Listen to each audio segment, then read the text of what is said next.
আজি আপোনালোকক মই ক'বলৈ ওলাইছোঁ চাউলত থকা ক'লা পোকটো নোহোৱা কৰিবলৈ কি দিব। বন্ধুসকল, আজি মই আপোনালোকক দুটা দিহা দিম, দুয়োটাই অতি সহজ দিহা, সেয়া মই ক'বলৈ ওলাইছোঁ। বন্ধুসকল চাওক, চাউলত ক'লা পোক সাধাৰণতে বস্তাত থ'লে হয়, কিন্তু এই ক'লা পোকটো হোৱাৰ মাত্ৰক বহুত অসুবিধাৰ সন্মুখীন হোৱা যায়।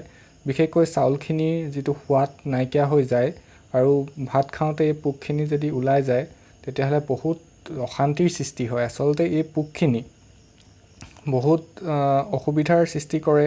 চাউল ধুওঁতে পোকখিনি উপঙি উঠে, ক'লা ক'লা পোক চাউলত হয়, আপোনালোকে দেখা পাইছে ঘৰত।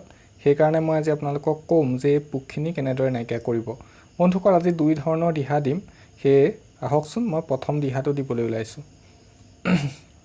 আপোনালোকক এই ক্ষেত্ৰত প্ৰথমে লাগিব নৰসিংহৰ পাত। এয়া মই দেখিছে নৰসিংহৰ পাত, এয়া ছিঙি আনিছোঁ। নৰসিংহ বুঢ়া পাত হ'লে বেছি ভাল, মোৰ পিছত কুমলীয়া পাতেই পালোঁ কাৰণে লৈ আহিলোঁ।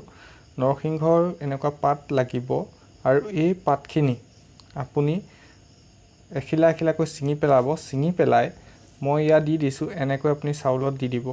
চাউলত নৰসিংহৰ পাতখিনি দি থ'ব। বিশেষকৈ বৈয়াম হ'লে বৈয়ামৰ মুখৰ চাউলখিনিত এনেকৈ দি পেলাই সাফৰ মাৰি থৈ দিলে, বা বস্তাত যদি চাউল আছে তাত আপোনালোকে অলপ এমুঠিমান নৰসিংহ পাত দি দিলে আপোনালোকে এই সমস্যাটোৰ পৰা নিৰাময় লাভ কৰিব। দ্বিতীয় দিহাটো হৈছে নিমপাত। আপুনি যদি নিমপাত গোটাই লয়, নিমপাত যদি আপোনালোকে এনেদৰে ছটিয়াই দিয়ে, শুকুৱাই ল'লে বেছি ভাল, কেঁচা নিমপাত দিলেও অসুবিধা নাই। তেতিয়াও আপোনালোকৰ এই যিটো কোৱা পোক বুলি কোৱা হয়, ক'লা পোক, সেই কোৱা পোকটো নাইকিয়া হৈ যাব। বন্ধুসকল, আশা কৰোঁ আপোনালোক লাভৱান হ'ব আৰু আপোনালোকক নতুন নতুন ভিডিঅ' আগবঢ়াই দিবলৈ মোৰ চেনেলটো আগবঢ়াই নিয়ক। আৰু সেইকাৰণে মোৰ চেনেলটো যিসকল নতুন ভিউৱাৰ আছে ছাবস্ক্ৰাইব কৰিবলৈ নাপাহৰিব। ধন্যবাদ।